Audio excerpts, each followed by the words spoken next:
मौसमियाती तब्दीली से निपटने के लिए बर वक्त इकदाम ना किए गए तो मुस्तकबिल में बहुत नुकसान होगा। पाकिस्तान को तबाहकुन सैलाब का सामना करना पड़ा। जानी नुकसान के साथ हज़ारों एकड़ पर खड़ी फसलें तबाह हुई। वज़ीर आज़म शहबाज शरीफ का बाकू में क्लाइमेट एक्शन सरबराही इजलास से खिताब। कहा, माहौलियाती आलूदगी के खिलाफ इकदाम के लिए अकेले खड़े नहीं हो सकते, आलमी बरादरी की मदद की ज़रूरत होगी। पाकिस्तान उन ममालिक में से एक है जिनका कार्बन के अखराज में हिस्सा न होने के बराबर है। इसके बावजूद भी हम माहौलियाती आलूदगी से शदीद मुतासर होने वाले 10 ममालिक में शामिल हैं। पंजाब में धुंध और स्मोक का राज बरकरार। स्मोक से पंजाब की फिजा मुकम्मल तौर पर धुंधला गई। लाहौर आज दुनिया का दूसरा आलूदा तरीन शहर। स्मोक की औसत शरह 499 रिकॉर्ड की गई। मोटरवे M2 को लाहौर से कोट मोमिन तक हद निगाह में बेहतरी के बाद खोल दिया गया। खिलाफ वर्जी पर सूबे भर में स्मोक तदारुक क्रैक डाउन जारी। 24 घंटों में 1,71,18,000 के जुर्माने किए गए। 8,000 से जायद गाड़ियों के चालान हुए।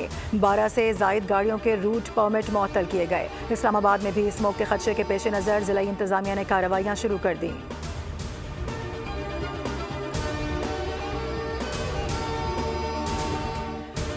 तांदियावाला में धुंध के बाइस 2 मुख्तलिफ ट्रैफिक हादसात में बहन भाई समेत 3 अफराद जाँ बहक, 2 जख्मी हो गए। दोनों हादसात में मोटरसाइकिल सवार ट्रैक्टर ट्रॉली से जा टकराए। जाँ बहक अफराद की शनाख्त शराज, ज़ैनब और इमरान के नामों से हुई।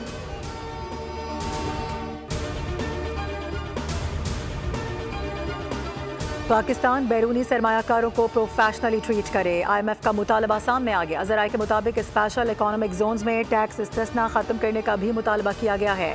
IMF का कहना है कि सरमायाकारों के लिए यकसा मेरिट कायम किया जाए। स्पेशल इकोनॉमिक जोन्स पर वर्किंग करनी होगी।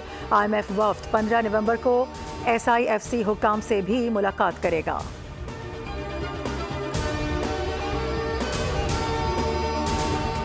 और फितनल खवारिज के खारजी नूर वली और गट हाजी की ऑडियो लीक सामने आ गई। खारजी नूर वली महसूद गट हाजी को पाकिस्तान में दाखिल होने वाले दहशतगर्दों को वापस न आने के लिए दबाव डाल रहा है। ऑडियो में खारजी नूर वली महसूद कहता है कि मुजाहिदीन को इतला कर दो, हमारी तरफ से वापसी की किसी को इजाज़त नहीं। हर कोई अपने आप को तैयार रखे, मुजाहिदीन को रास्ता बदलने की इजाज़त नहीं होती।